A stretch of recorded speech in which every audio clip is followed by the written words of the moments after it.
Ngibingelele ngiphinde futhi namukelela kuNqambothi Media TV 18 ngane zakwethu ngicela ukuthi uyavelela ikhasi ngicela wenze ukufanele icofa subscribe ulike bese uphinde uphawula ngemuva kwanansi inkulumo ezolandela. Ey'ndaba ey'ningi nayo yizo iy'ndaba ey'threndayo ey'nkundleni zokuxhumana okuyizindaba ey'thinta ubaba uDlamini oboshelwe icala angalenzanga laphana e-New Prison e-PMB.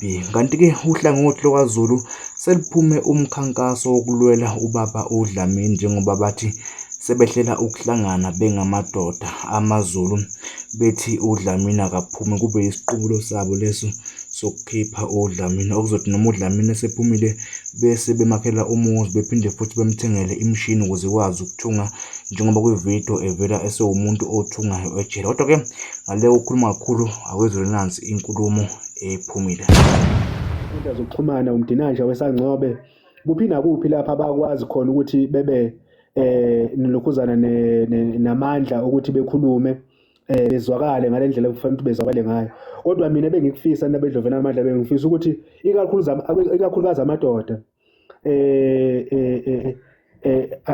amadoda avamile ukuthi angasekani mangabe ayivamile ukwesekana isekana ngezinto ezinamanyala phakathi bengasekani ngeqiniso lekufanele besekane ngalo.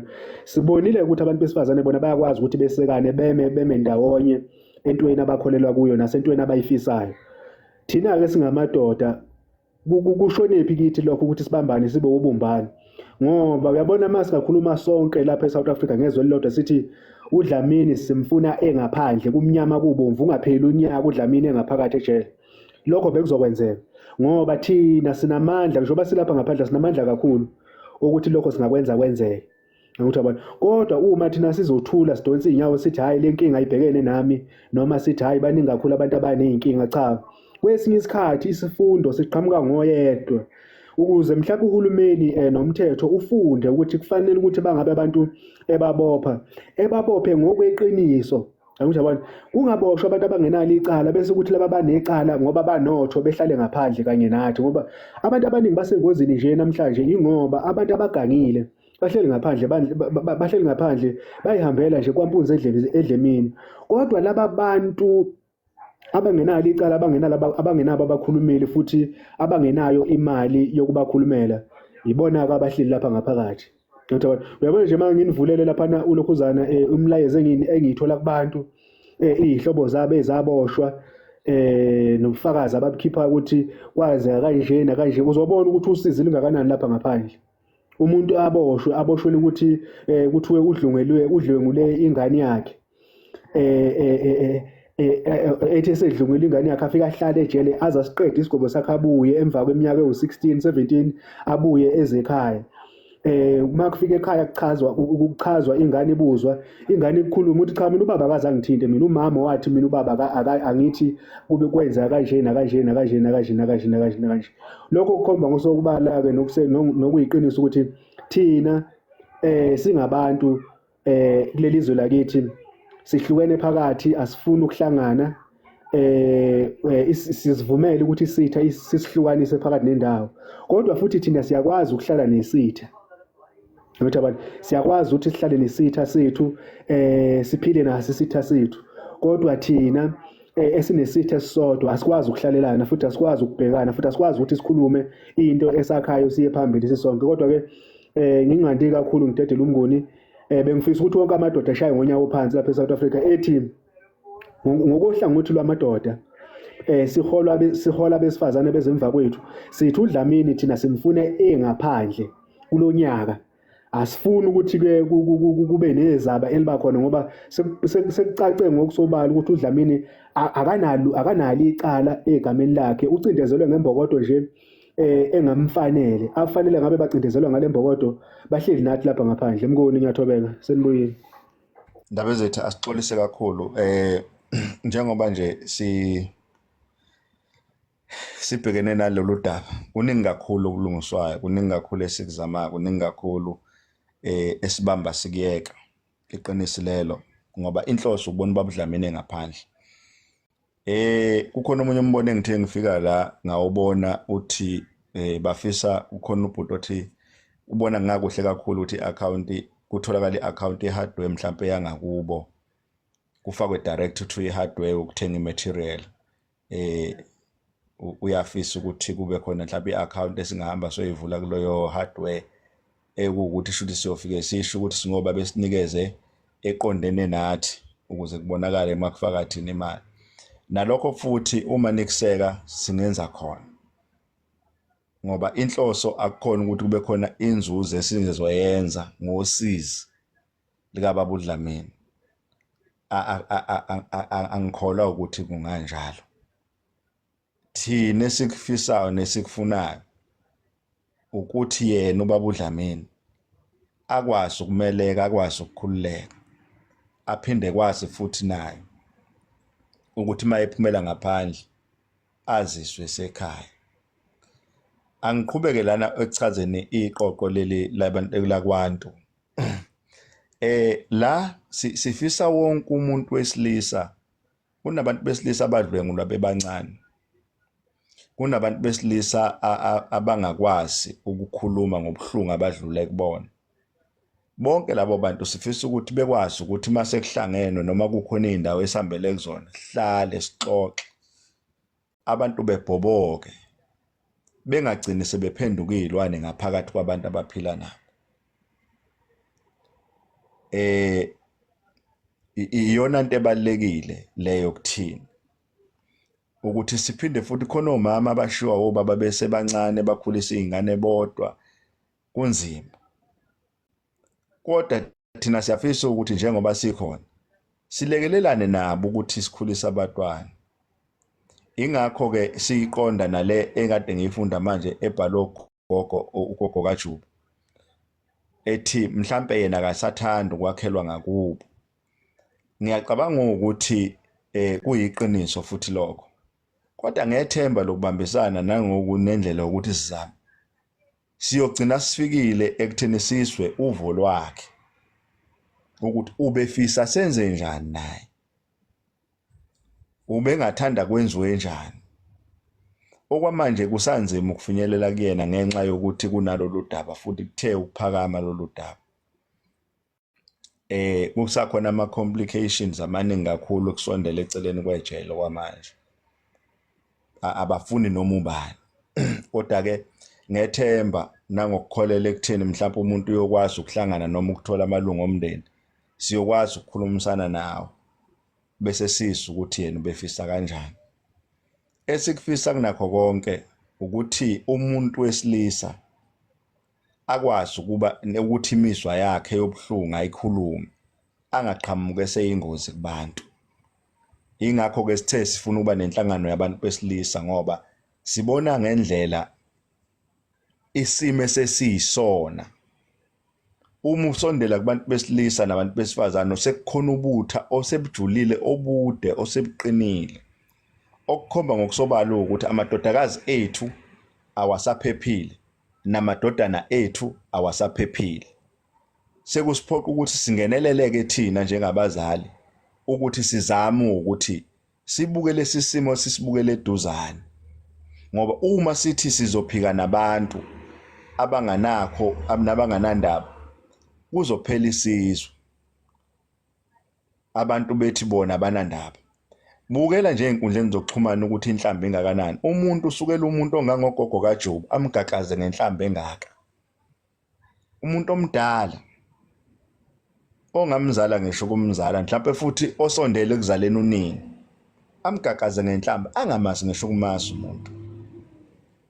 Yizo lezi zinto ezikhathazayo nesizama ngayo yonke indlela ukuthi siyilungise. Yizo lezi zinto ezenza ukuthi sifise ukuthi sangathithi singanayo indlela yokuthi abantu befundiseke nokubaluleka kwenhlonipho. Siyanxenxa futhi siyafisa ukuthi nisiphe umhlahlandlela. Sifuna nenzeni, nifuna kusuka manje senze kanjani. Thina akukho lokho esingeke size sikwenze ukuthi ubaba uDlamini akhululeke. Akukho esingafisa ukwenza ukuze ubaba uDlamini akhululeke. Ilokho kuthina okubalekile. Siyacela, siyafisa. Angithathe nawo umlayezo lapha ezantsi indaba ezitha bese ke mhlambe ngidede lo ndaba ezethu.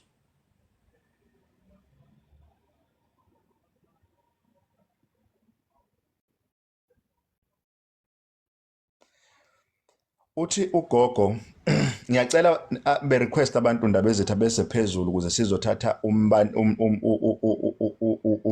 umlayezo oqondile ukuthi sisuka phi siyapi sizokwenza kanjani uma ndaba ezethu benganankingi ngemvumo yabo.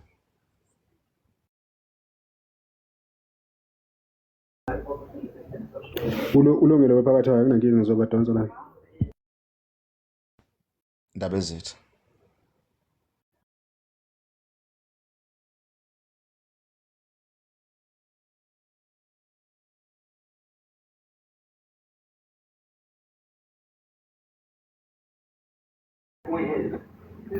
Phakathi kwayo ubungathi ukhona ukufunda phansi.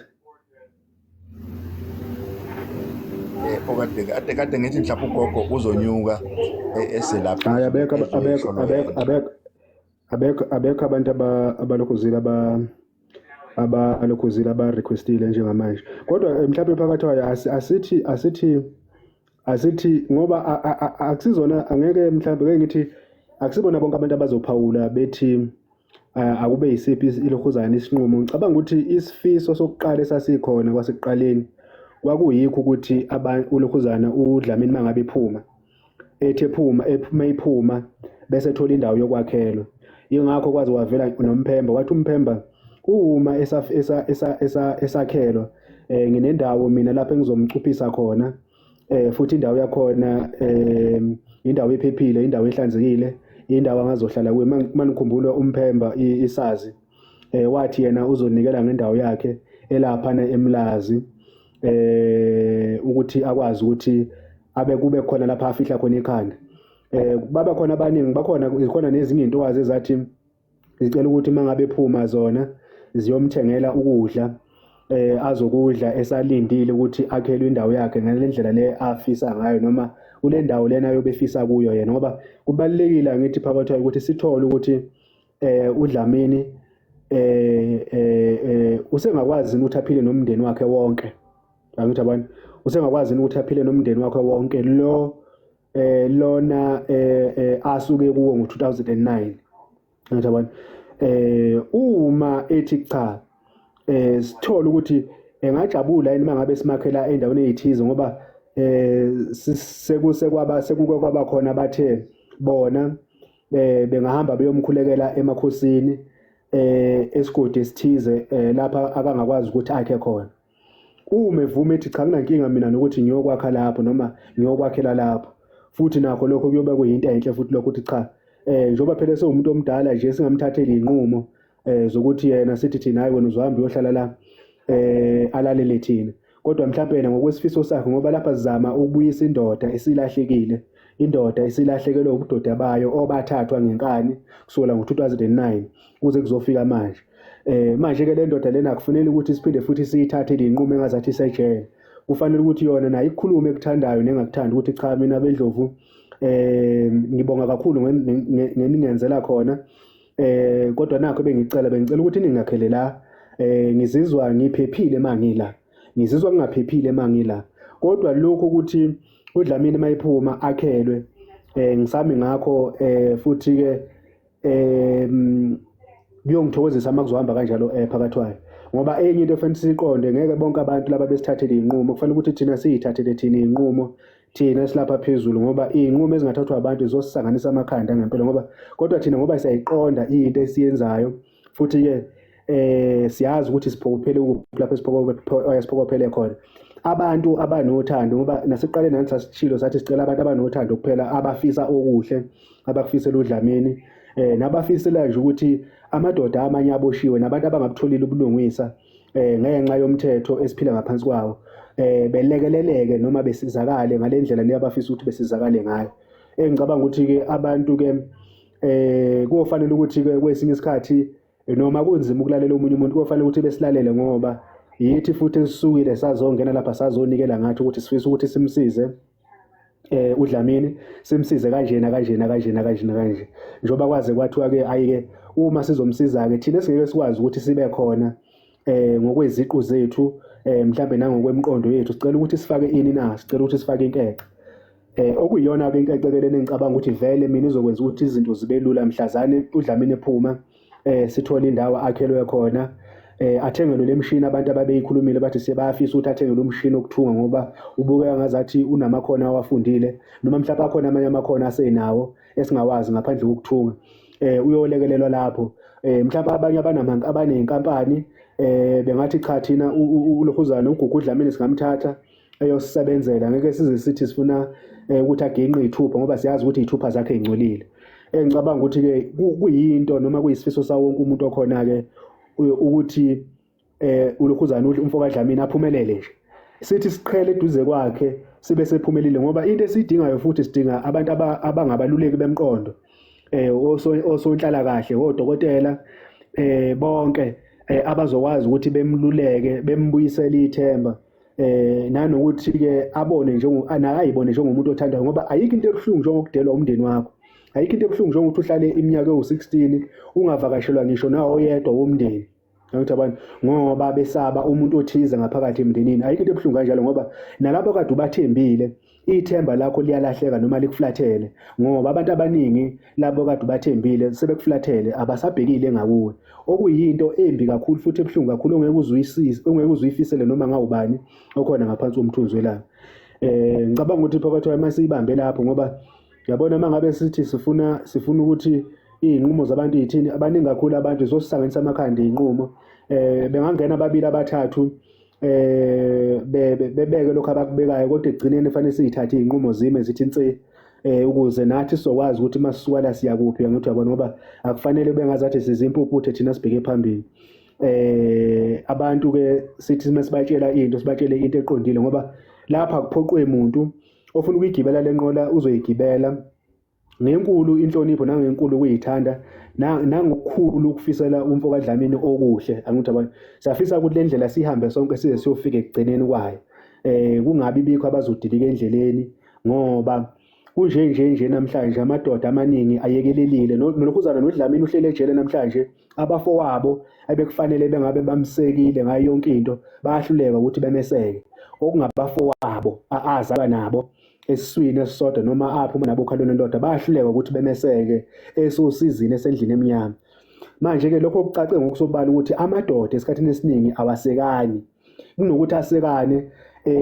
Indoda ikwazi ukuseka lapho ezozuza khona yona kuphela, ayikwazi ukuseka lapho engeke izizuze yona. Kanti-ke kufanele ukuthi sibe neqiniso, singabi ney'ngxemu nina bedloveni amandla. Kufanele ukuthi into siyimele kusukela ekuqaleni siyiqalile size siyofika.